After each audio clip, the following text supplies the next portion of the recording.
السلام علیکم سامعین، 5 جمادی الاولیٰ اور 20 نومبر ہے۔ خبر کا عنوان ہے یوگی سرکار کے فیصلے کو عدالت میں چیلنج کیا جائے گا۔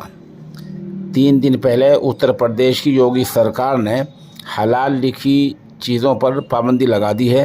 ان میں ایسی چیزوں کا بیچنا، خریدنا، کسی کو بھیجنا، کہیں سے منگانا اور گھر میں رکھنا، ذخیرہ کرنا سب کچھ منع ہے۔ ہمارے ملک میں جمعیت علماء ہند ایسی واحد تنظیم ہے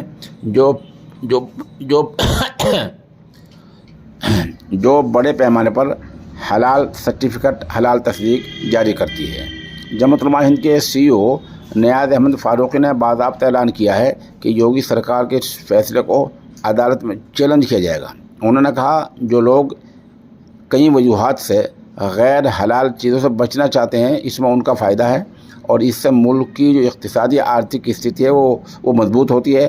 باہر سے لوگ آتے ہیں، وہ اس چیزوں کو مانگتے ہیں، ان کو مدد مل جاتی ہے اور اس طرح حلال سرٹیفکیٹ کے بہت سارے فائدے ہیں۔ اس کو بھارت سرکار نے مانا ہے اور عالمی سطح پر کئی ملکوں نے ہمیں مانا ہے۔